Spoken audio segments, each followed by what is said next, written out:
Say What with Lady Alex. If you don't know, I'm a Colorado native, a photographer, and a podcaster, and an all-around positivity cheerleader. And one of my passions is badass women entrepreneurs. What? Because I am one. So I interview these amazing women who started out just like you and me, and I get all the nitty-gritty details and the lowdown on what it took to succeed and how you can create your own future destinies just like us. Welcome back to the 27 Studios, and I'm your host, Lady Alex. And today I have a wonderful interview to share with you. I have Natsune, or Nana for short, via Zoom call all the way from Japan. This is in reference to her new book, The Game of Self Domination. And she is also the host of Life Up Education TV.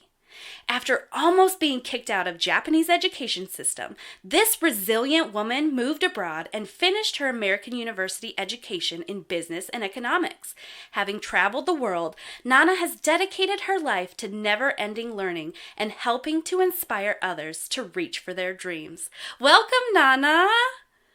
Thank you very much for having me. I am so happy to have you. I apologize for taking up your evening when you should be sleeping. You said no worries. It's 4 a.m. there, am I right? Yes, oh it my is. Goodness. It's actually 5 a.m., but I woke up at 4 a.m. to get ready for this. So I just took a shower and my hair is wet and all that. Well, we are so excited to have you here. Me too. Thank you very much for having me on the show. So tell me, how did you go from almost being kicked out of school to traveling the world and becoming this incredible lady boss entrepreneur? Ooh, so very nice question. I actually haven't had a chance to share my story as much about this part because I've been speaking of my book a lot, but then I never really went back to my background story. So I'm really happy to share with you. So what I mean by being like almost failing student was I was raised and grew up in Japan, and so I was the whole time I was in a Japanese education system, right? And there's really big difference in the way people think in Japan versus the way people think in America, right? And then that's already starting from the education system. And I felt like I wasn't able to express myself. I wasn't meeting who I am in the system here in Japan, because in Japan it's all about being ordinary. It's all about being part of the group. And then if you are even slightly different, you are basically on the way to failure or on the way to loser. So people would sort of tend to want to make you be the same, toward the center, right? Like outliers are killed, like right there. So that's the system. And I always thought I was different. I always thought I had a unique, way of thinking, and which is kind of sad because in Japanese education system, thinking is not valued. Like if you are able to think, you are in trouble here in this country because people just don't want you to have your own opinion, but rather they want you to have, they want you to be kind of sort of the system, right? Like fit into the system. I want you to just function ordinarily, machinely, Yes. So that I had a lot of trouble, and then I didn't know how to express that, right? Like I knew that I had this like, unique voice, unique perspective of things, and I wanted to be something more than just be ordinary. I wanted to achieve greater thing and everything, but then I just didn't know how to express it, right? And then the system really pushed pressure on me for being that way. So I started doing bad stuff, and I started hanging out with people that had bad influence on me, and And so that's why I feel very thankful that my parents were there, like, all the way. But then at some point, I was almost, subject to, whether I should even further continue the school. Like, the school really wanted me to get out at that point. And then my parents even, like, they were just so disappointed at me at one point, that, like, I just felt like I didn't know really how to control myself at that point, right? Like, I was still a kid. So, I always look at me as a failure. I always looked at me as somebody who wasn't supposed to succeed, or who didn't have any potential. Like, that's the way society looked at me, right? Oh, wow. So, yeah, like, it was pretty intense. Like, at one point, all the teacher, all the people you have around you basically tells you that you're like shit, like you're no one, and you're such a loser, right? So I had to get out this environment. I just had to, like, put that as an end. I wanted to be someone, right? And I wanted to believe that in the world somewhere outside of Japan or anywhere, I knew that I could be someone, and I needed to find that environment where it would tell me that being myself is okay. So America was a country that I always thought about growing up, because my mom is also kind of my mom is also an international person. She has some international experiences, so she put that idea in my head when I was very young, and I always meant to go there, right? So I just decided to go there. I worked, and I, saved up some money, and I decided to just bye bye. Went out of the country, and there I really felt like I was starting to, like, notice that you don't have to feel the way I was feeling, because in America, your opinions are valued. You can be unique, and actually being unique is more expected, right? Yes. So that was a big change for me, and it was definitely a turning point. I had this small world that I was seeing only inside of Japan. That's all I knew.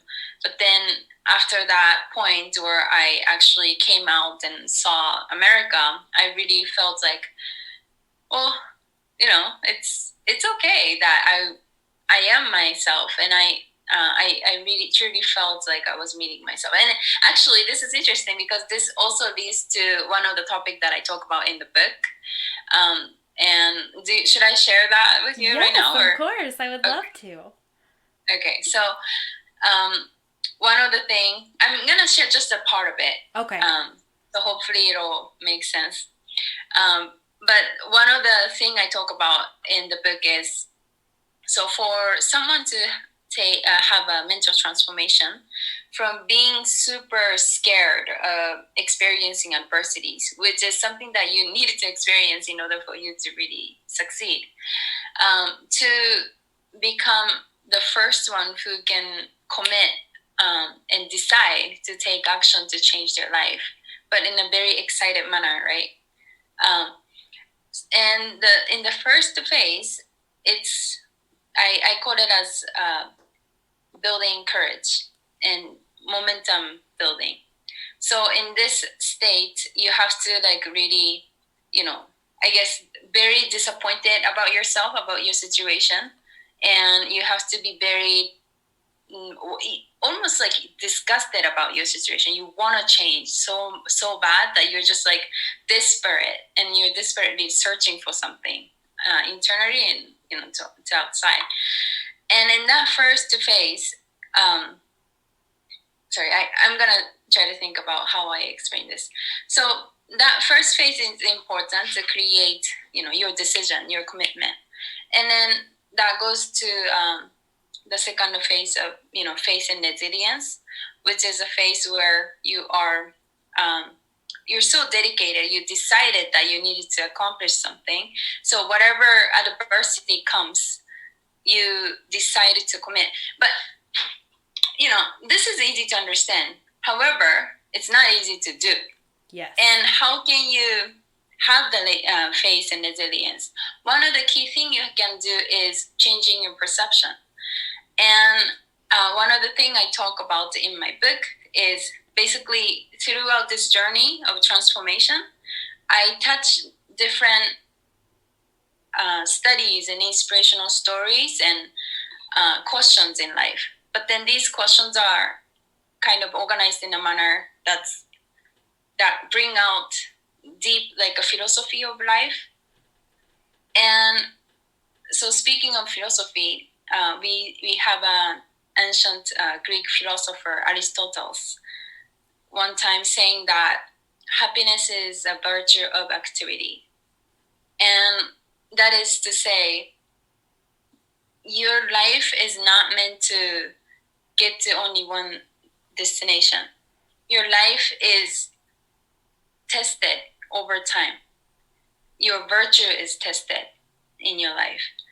And only by overcoming your adversities, which is to test your virtues, you are becoming and meeting your true self.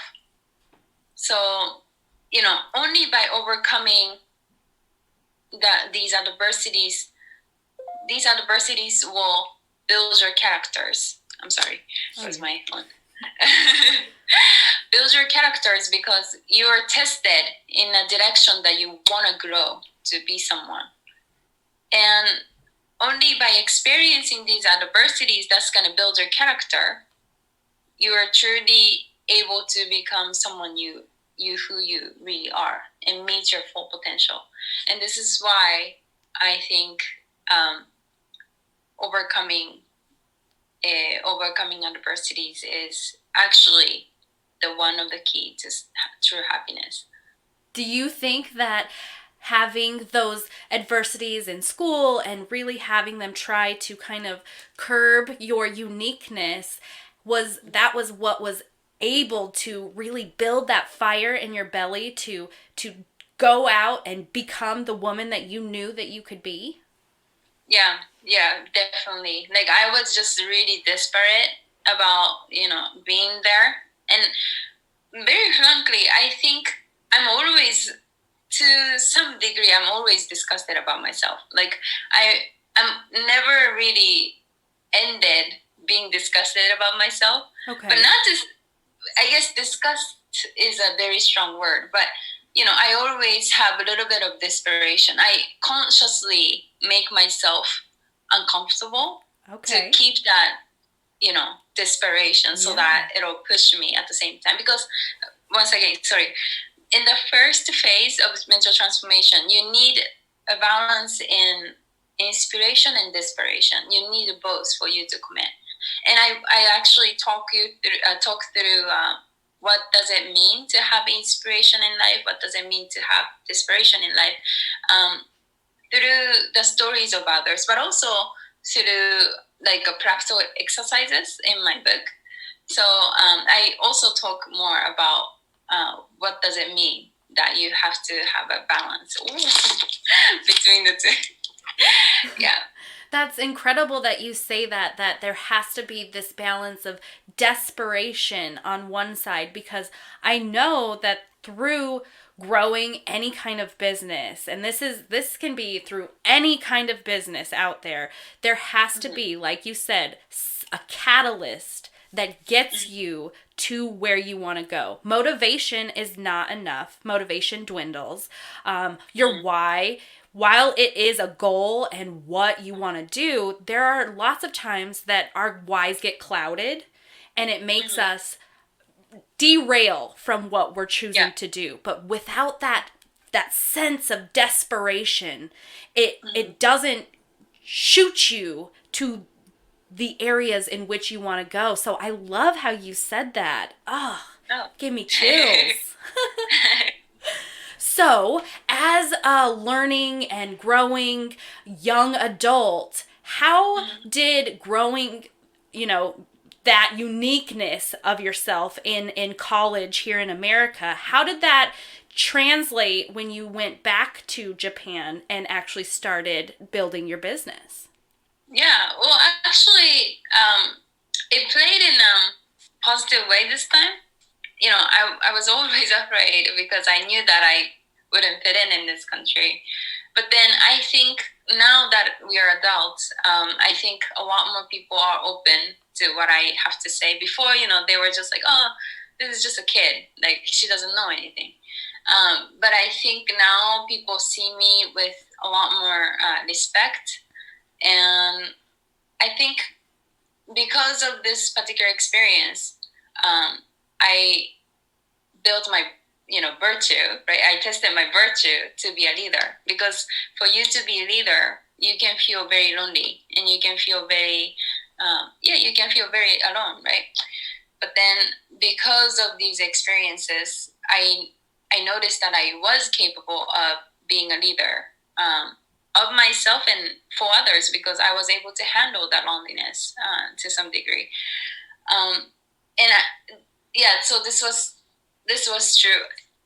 But also, I also felt the gap between working in Japan and working in America, because working in America, even though I have such a unique voice here, working in America was still tough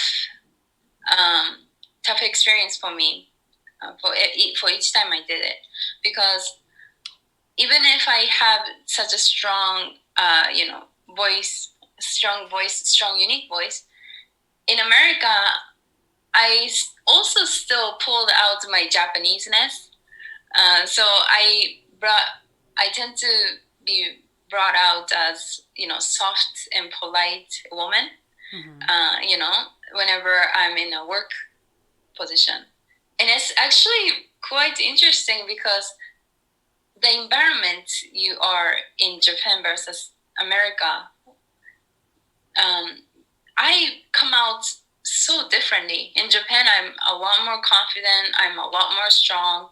But in America, just because I'm foreigner, I definitely feel that energy, that I'm less confident, less, I guess, assertive, less of everything. And it's kind of interesting to see that, power difference in a different dynamic Yes. for people. And so in America, even though I am a unique person, I tend to have still a harder time to be truly who I am and show off me as a leader. But so the same story, like, in Japan, it's a lot easier for me to come off as a leader, and people rely on me. So yeah, it's been one of the good experience that I had as a leader. Do you think that being maybe, I would say, the minority in America gave you enough of that confidence to build it, while it may seem smaller in America? Do you think that was able to grow that confidence for yourself in Japan, because you were so in this diverse world where you were such the minority, and now you can go back to your home and be this powerful woman that you you are? I definitely agree. I think in America, I felt a lot more like I wasn't supposed to make suggestion or like make a statement, blah blah blah. But in the end, also, like, in America, I would gain respect in another way, because I come from different culture, and I have such a different manner in communication, that people would pay me the same respect, because and then in Japan, like you said, I think because I'm experienced with different cultures, and I know that I'm not a loser here anymore. Definitely it gave me, because I know that I'm back on my head at all the time now, that the world is bigger than Japan, and people can be different from each other. With that piece of knowledge, I think I act a lot more confidently, and yeah. That's incredible. I love that just putting yourself into a completely different situation can help you to level up like that. So to any of my listeners, if you feel like you are struggling with something, take it from Nana, who put herself enveloped in a totally different culture to give her that little boost of confidence that she needed back home. I love that. Oh, I love that. Thank you. So for success, because I know that in your book, you said there's a quote here that really sparked me. It says that you are giving the 15 most practical steps to self-mastery and achieving anything that you want. Now that is a very bold statement because for me, I guess here in America, the idea of success is so rooted in money and finances and how much you have. What do you think those steps include when it comes to success? Right. So I break it down what being successful means in my book, and actually pretty much throughout the book the whole time. But then I also conclude what successful life means in terms of life in the chapter 8, because like you said, I think there's a difference in the definition in business success and then life success. And then in my book I talk about life success. Well, I talk about business success also, but then really to get that life success, right? Like business success is just a tool to get the life success. And I say self-discovery because self-discovery is one of the key components when it comes to life success. I think so many people, including myself, because at some point I was at that place, so that's why I'm not talking from from the top or anything, but so many of us are lost about who we are, and then like, have you ever thought about this? Have you ever thought about it this way? Like, for example, if you were to play a game and if you didn't know where the goal was, right? Like what you were playing for, but then all you knew was rules that you needed to play by. So basically, you're playing the game without knowing the purpose, but only knowing the rules, and which was pretty much how I was when I was in, student time in Japan. I felt like I don't know what my goal is, but I know so much rules, and I feel so like, tied up. Yes. So that's exactly what's going on. A lot of people know very clearly how the world should be, how people are expected to act, how people should have this and this and that for you to feel successful. That's programmed by the society. But then this can be unlocked by conscious thinking, with your cognitive mind. This can be breakthrough by actually exactly the exercises that I walk you through. But that's a first step. Like, in order for you to really truly unlock your definition of successful life, you need to really discover what you want. Like, your self-discovery is the first step.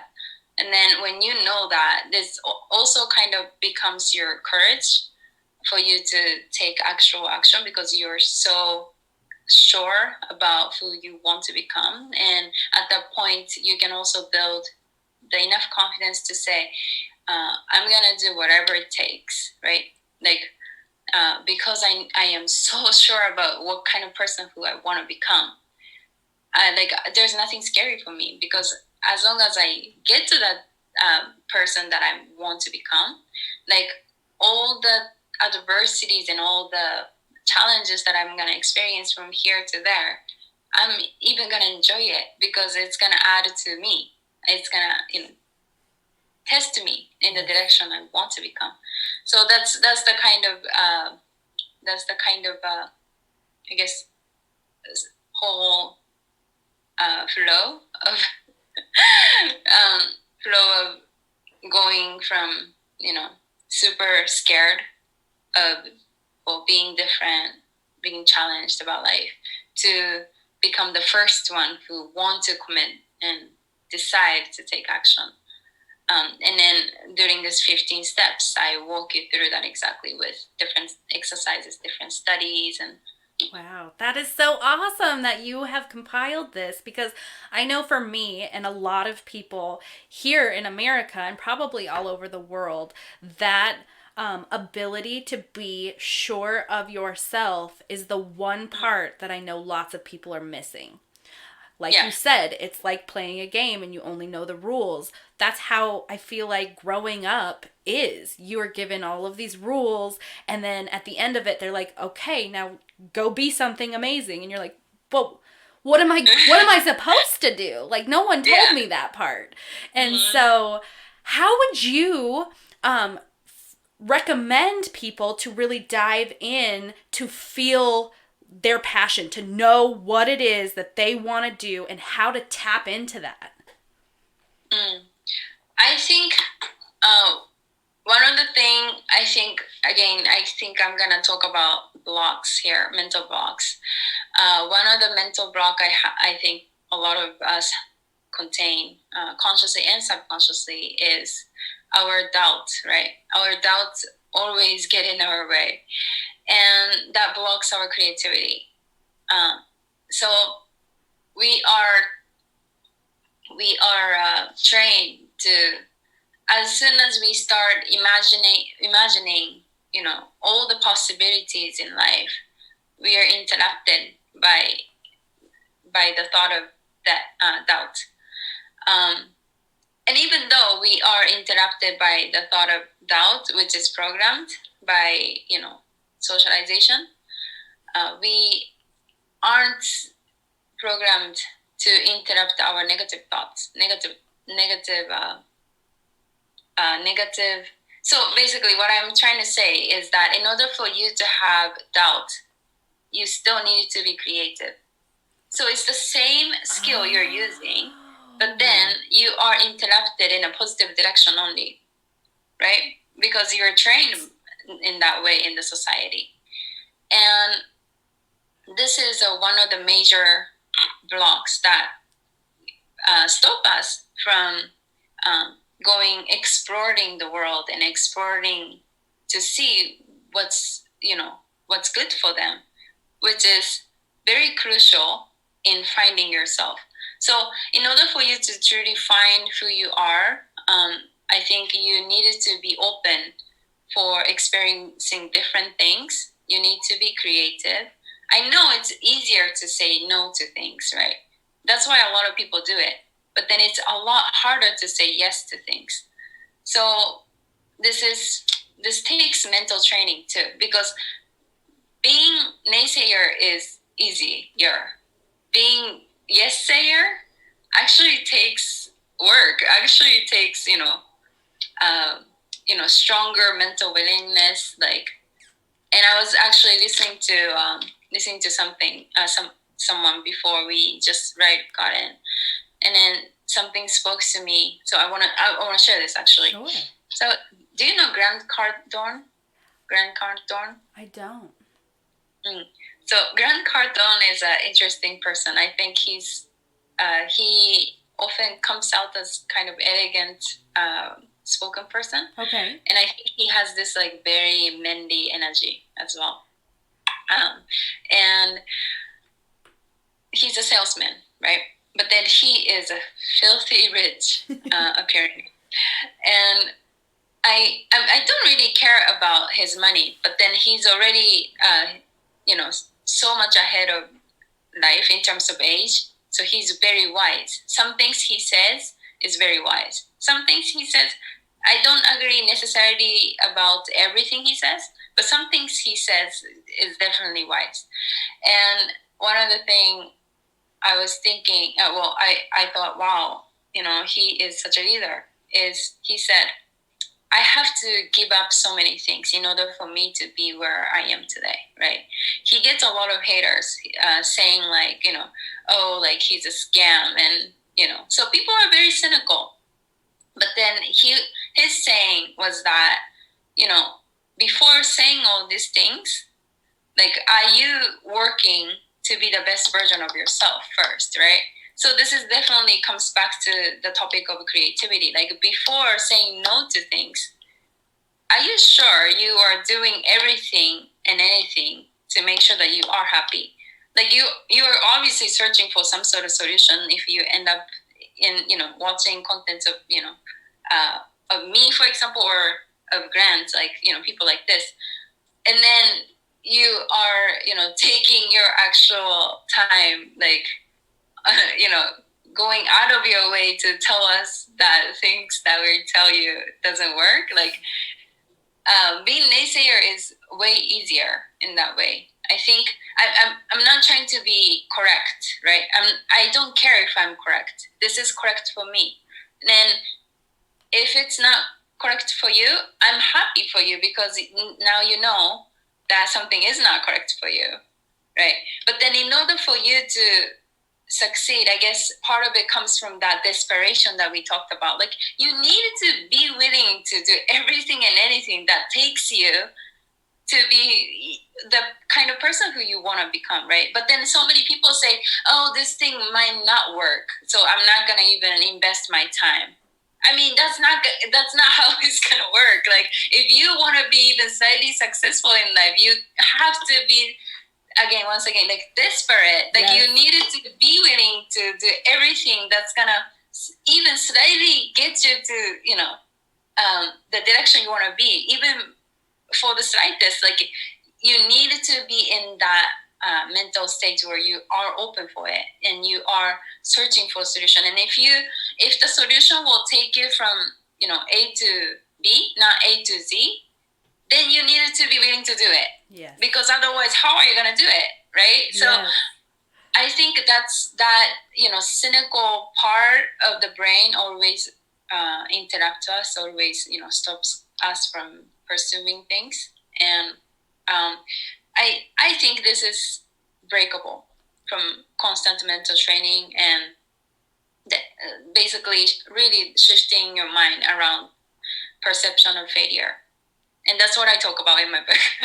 So you basically help us guide our own brains back into that positive light, able to open and receive the things that we are hindering for ourselves.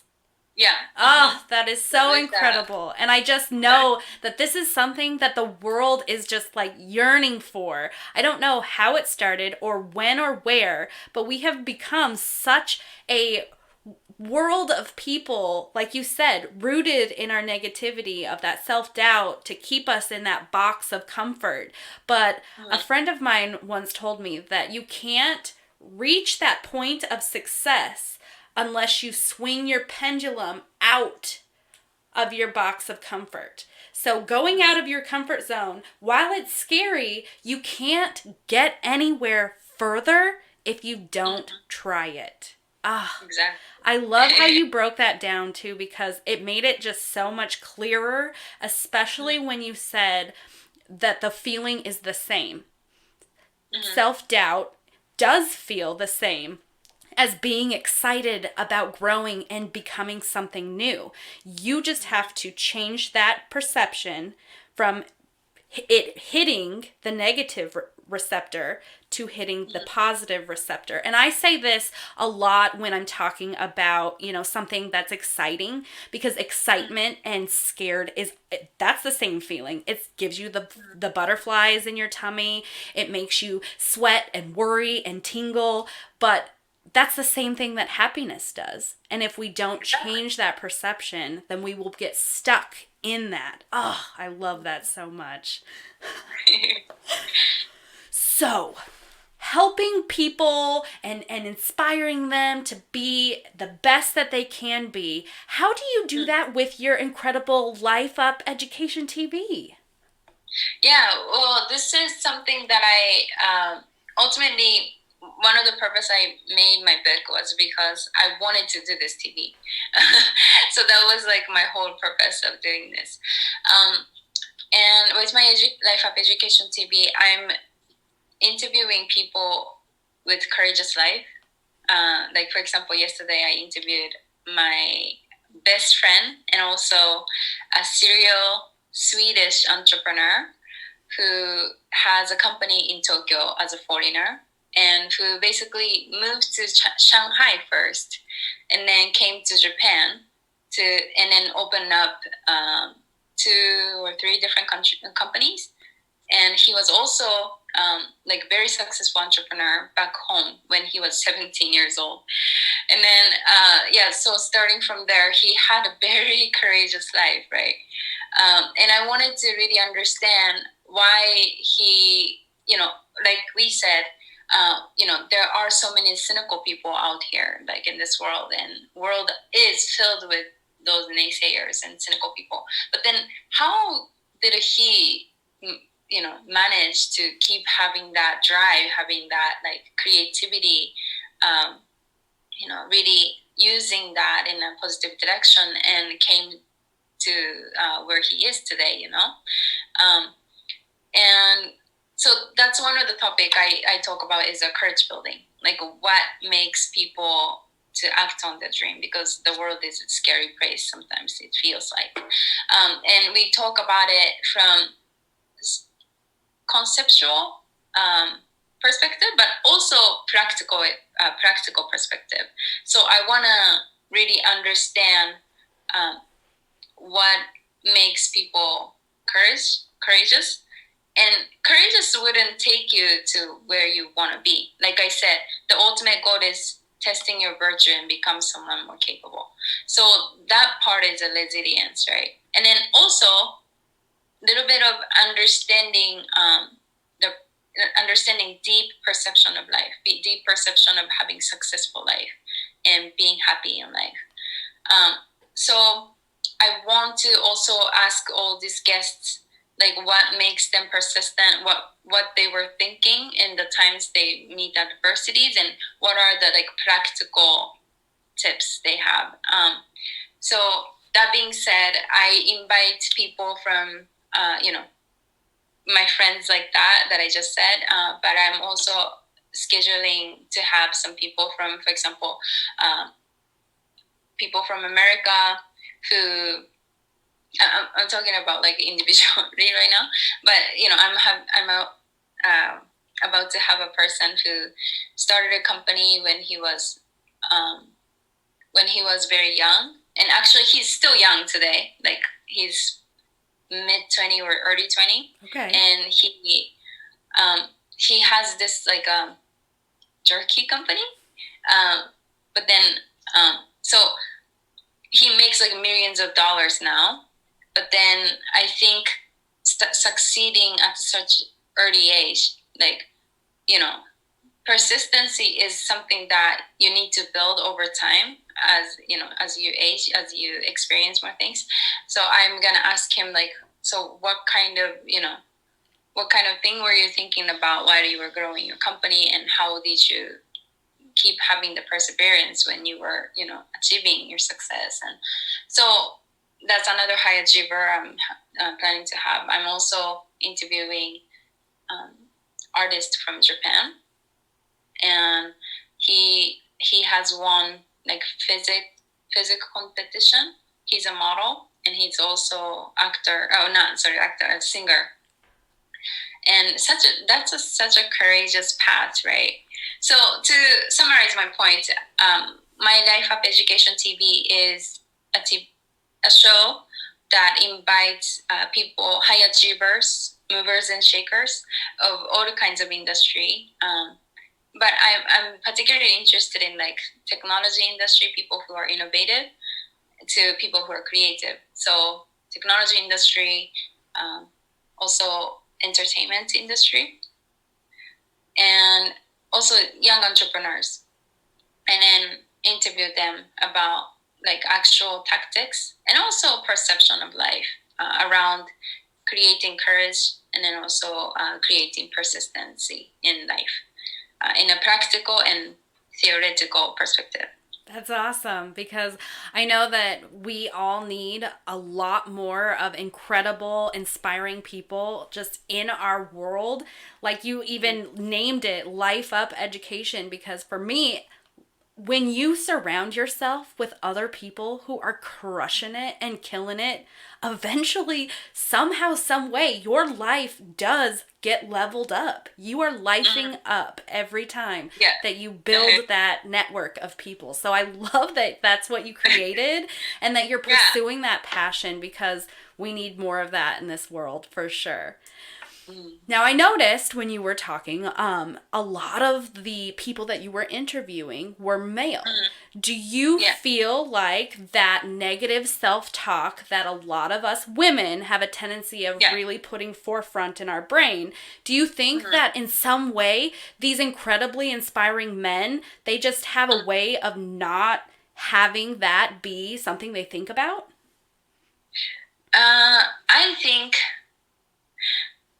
I think, okay, so here's another thing I included in my book. This is actually hormone. This is actually biology of body. But in order for you to be sort of optimal leader, what you want is strong confidence, risk-taking behavior, and then tolerance for risks. So, this person needs to feel very confident about taking risks, and also not stressed about taking risks. Like, those are the two things that makes. And this hormone, one of them is called testosterone, right? And then another one is called cortisol. But testosterone is what makes you kind of be brave, right? Kind of be cocky or confident. So, men tend to have more testosterone biologically, right? So I think definitely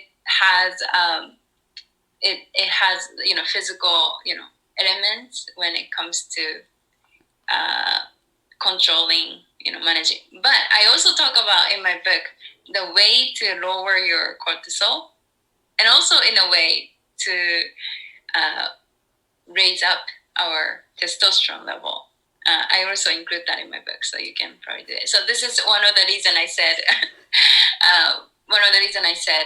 This is a very practical book. It's not just opinion book. Right. My book, I don't talk about my opinions as much in my book. I talk about, because I'm the navigation. I need you, the reader, to learn your own voice. I need you to. So I'm just cultivating your process of you making the mental transformation. So this is why I include things like this. That is so incredible. And I am so excited that we got to sit here and listen. And I am gonna have to buy this book, I'm telling you. So again, if you missed it, the book is called The Game of Self Domination, and it's by our wonderful guest, Nana, or Natsune. I'm so excited to read it. When is this book coming out, or it's already out? No, it's actually coming out on August 27th. But I'm also doing 60% off on my Amazon. Okay. So if you go there, and I have a link up on there, my video talking about my book. It's just 3 minutes. It's going to describe you what the book is about. Okay. In a description. So if you want to know more about it, you can read it. You can play the video also on my author page. So you need to actually click into my author page to see it. Okay, and where can we find you at that? What is that website? Yeah, so my website is called lifeupeducationtv.com. And all my videos and podcasts so far, I'm putting on there as well. And also you can find buying the book page from there. Amazon link is up on the corner of the website. It says pre-order now. Yay! Perfect. I'm so excited. Thank you so much for being on today. And I am so excited to share your message with the world. What an incredibly self-assured, vibrant woman Nana is, to be able to take her adversities in life and make a conscious choice to grow and become everything that she knew she could be. We can all benefit from reading her book and truly taking the time to dive into ourselves and find the root of our own why. Scary as it may be to break past those comfort zones and possibly fail, but oh, how rewarding it is to live a truly authentic, happy life, giving back to the world our own passions and live exactly as you were created to do. Thanks for listening and supporting this woman today. She has overcome so many obstacles to create the vision of her dreams. And that takes a lot of courage, as we all know. So give this a like and share it with your friends. You never know what can inspire your true passion and light that fire to make the future of your dreams. I mean, it could be right here in this podcast. So share us and like us and be that inspiration today.